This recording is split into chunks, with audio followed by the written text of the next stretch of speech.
नमस्कार दर्शकों, मैं आर्यस अग्निहोत्री आप सबका स्वागत करता हूं। दर्शकों, आज हम बात करेंगे सिंह राशि वालों के बारे में। सिंह राशि वालों के लिए बहुत बड़ा बदलाव हो रहा है और ये बदलाव 23 फरवरी 2025 से लेकर 29 मार्च 2025 के बीच होगा। लगभग 35 दिनों का जो समय है सिंह राशि वालों के लिए बड़ा खास रहने वाला है।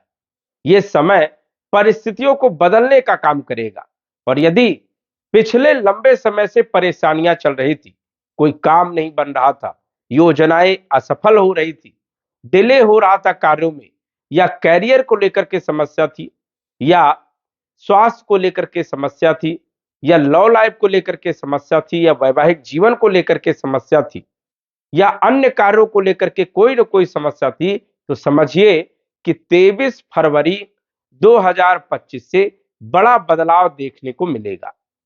23 फरवरी 2025 को शनि ग्रह सूर्य के समीप होने के कारण अस्त हो जाएंगे और शनि का जो 3 स्थानों पर नकारात्मक प्रभाव पड़ रहा था, वो प्रभाव पूरी तरह से समाप्त हो जाएगा।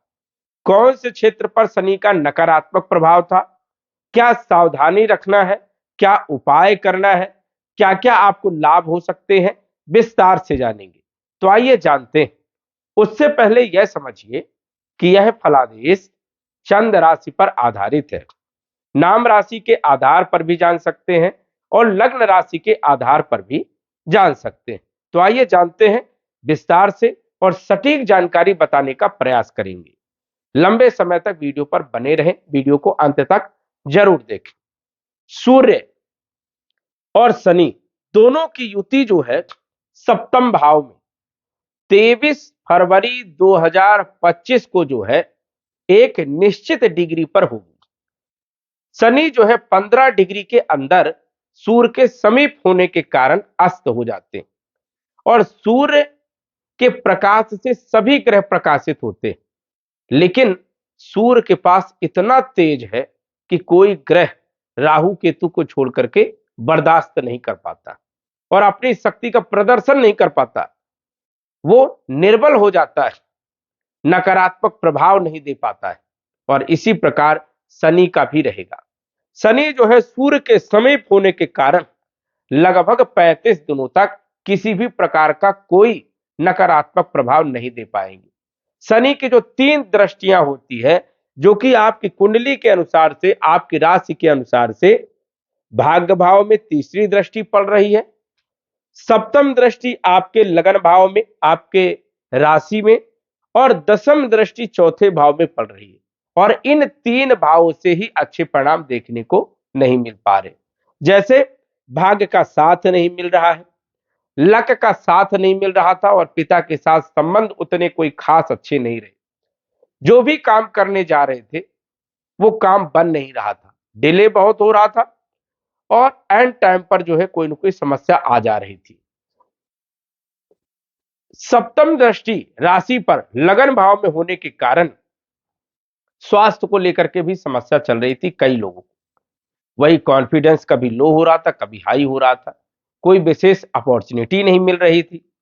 देखा जाए तो उग्रता बढ़ रही थी, चिड़चिड़ापन बढ़ रहा था, स्वभाव जो है अच्छा नहीं था और कहीं ना कहीं जो है किसी भी क्षेत्र में सेटिस्फेक्शन नहीं हो रहा था। दसम दृष्टि चौथे भाव में शनि की पड़ रही है, जो कि भूमि, भवन, प्रॉपर्टी से जुड़े हुए कार्यों में बहुत ज्यादा डिले हुआ या समय पर काम नहीं हुए। कई लोग प्रॉपर्टी बेचना चाहते थे, नहीं बिकी।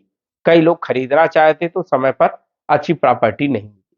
वही माता के स्वास्थ्य पर बुरा प्रभाव देखने को मिला और फालतू की चिंताएं बढ़ी रही, मानसिक टेंशन बहुत ज्यादा रहा। तो ये सब समस्याएं देखने को मिली।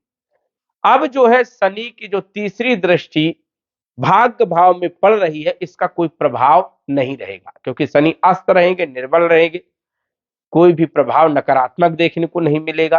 तो भाग्य का साथ मिलेगा, रुके हुए आपके काम बनेंगे और जो डिले हो रहा था, पिता के साथ पारिवारिक स्थिति खराब हो रही थी, अब वहां पर सुधार होगा। साथ ही साथ जो है कैरियर में ग्रोथ मिलेगी, प्रमोशन यदि आपका रुका हुआ था तो प्रमोशन आपको मिल सकता है।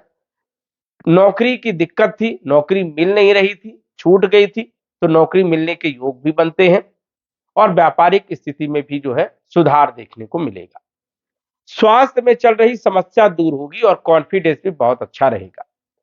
दसम दृष्टि चौथे भाव में होने के कारण भूमि भवन प्रॉपर्टी से जुड़े हुए कार्य आपके बनेंगे और लाभ होगा। यदि आप वाहन खरीदना चाहते हैं तो समय बढ़िया रहेगा। माता के स्वास्थ्य पर जो बुरा प्रभाव था वो समाप्त होगा, स्वास्थ्य अच्छा रहेगा, कॉन्फिडेंस अच्छा रहेगा। और कंस्ट्रक्शन करना चाहते हैं तो ये समय आपके लिए बढ़िया रहेगा। इन क्षेत्रों पर शनि का एक अच्छा प्रभाव देखने को मिलेगा। वही गुरु की यदि हम बात करें तो कैरियर के भाव में गुरु लंबे समय से वक्री अवस्था में गोचर कर रहे थे, उतने अच्छे परिणाम देखने को नहीं मिला। लेकिन फरवरी के महीने में 4 फरवरी के बाद ये मार्गी हो गए हैं और अब मजबूत स्थिति में गोचर कर रहे हैं, तो स्वाभाविक है कि कैरियर में ग्रोथ देखने को मिलेगी। यदि नौकरी नहीं थी तो नौकरी मिल जाएगी, व्यापारिक स्थिति ठीक नहीं थी तो व्यापारिक स्थिति में सुधार होगा और स्वयं के कार्यों में लाभ होगा। गुरु की 5वीं दृष्टि धन भाव में होने के कारण धन से जुड़ी हुई समस्या ठीक होगी, आर्थिक स्थिति मजबूत होगी और कुटुंब परिवार का सहयोग मिलेगा। गुरु की 7म दृष्टि चौथे भाव में होने के कारण भूमि भवन प्रॉपर्टी मकान और वाहन से संबंधित लाभ होगा, आपके काम बनेंगे। 9वीं दृष्टि गुरु की 6ठे भाव में होने के कारण यदि शत्रु बहुत परेशान कर रहे थे या आपको कोई ऋण नहीं मिल पा रहा था या कंपटीशन में असफलता मिल रही थी, कहीं इंटरव्यू दे रहे थे लेकिन सफलता नहीं मिल पा रही थी, तो समझिए कि अब जो है समय आपके फेवर में है और इन क्षेत्रों पर लाभ मिलेगा। रोग ऋण शत्रुओं का समन करने का काम करेंगे, समाप्त करने का काम करेंगे, कंपटीशन में सफलता देने का काम करेंगे। तो गुरु की स्थिति आपके लिए बेहतर है। वही राहु और शुक्र की जो युति है अष्टम भाव में, ये भी बहुत अच्छी रहने वाली है, क्योंकि राहु शुक्र का साथ देंगे और शुक्र जो है उच्च राशि में मीन राशि में गोचर कर रहे हैं, वो भी राशि परिवर्तन राजयोग बना करके। स्वाभाविक है कि कोई गुप्त धन मिल सकता है, फंसा हुआ कोई पैसा आपका रिटर्न मिल सकता है, या फिर अन्य गुप्त क्षेत्रों से धन की प्राप्ति हो सकती है, या फिर लॉटरी लग सकती है। ऐसी स्थितियां देखने को मिल सकती है। देखा जाए तो शुक्र और राहु की पूर्ण दृष्टि धन भाव में होने के कारण अचानक धन की प्राप्ति हो जाना, आर्थिक स्थिति मजबूत होना और ऊंचाइयों तक पहुंचाने का काम राहु और शुक्र यहां पर करेंगे, तो दोनों की स्थिति बेहतर रहेगी। केतु धन में वृद्धि करने का काम करेंगे, तो यहां पर यदि हम बात करें तो केतु की स्थिति बढ़िया रहेगी, क्योंकि केतु द्वितीय भाव में धन में वृद्धि तो करते हैं लेकिन कुटुंब परिवार की स्थिति को खराब करते हैं, वाणी में उग्रता पैदा करने का काम करते हैं। तो कुटुंब परिवार को साथ में लेकर के चलना है, वाणी पर आपको कंट्रोल करना है, इस चीज का आपको विशेष तौर पर ध्यान रखना है।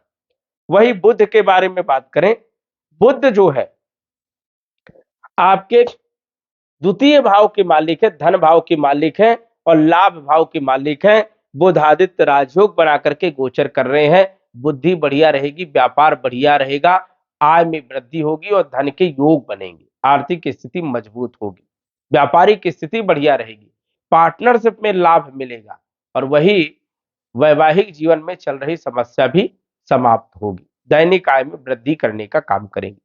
कैरियर के मालिक शुक्र की स्थिति अच्छी होने के कारण, उच्च राशि में होने के कारण नौकरी में प्रमोशन मिल सकता है या फिर स्वयं के कार्यों में लाभ देखने को मिल सकता है, ये भी एक बढ़िया स्थिति।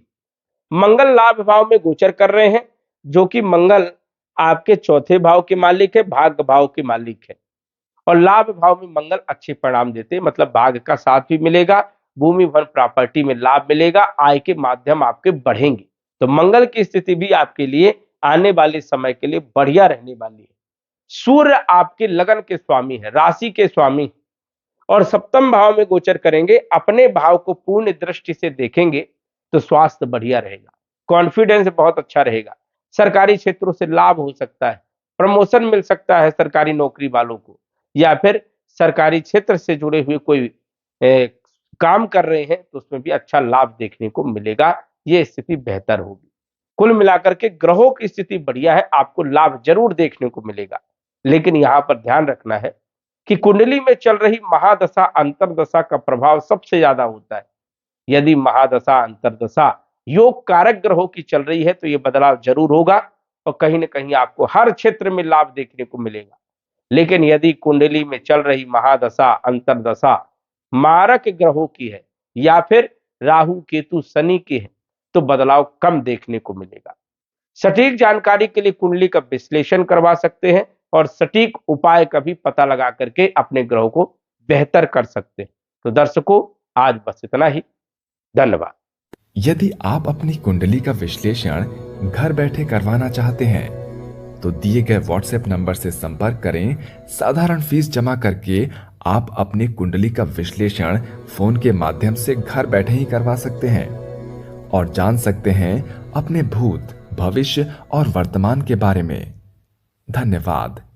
WhatsApp number 9479893911।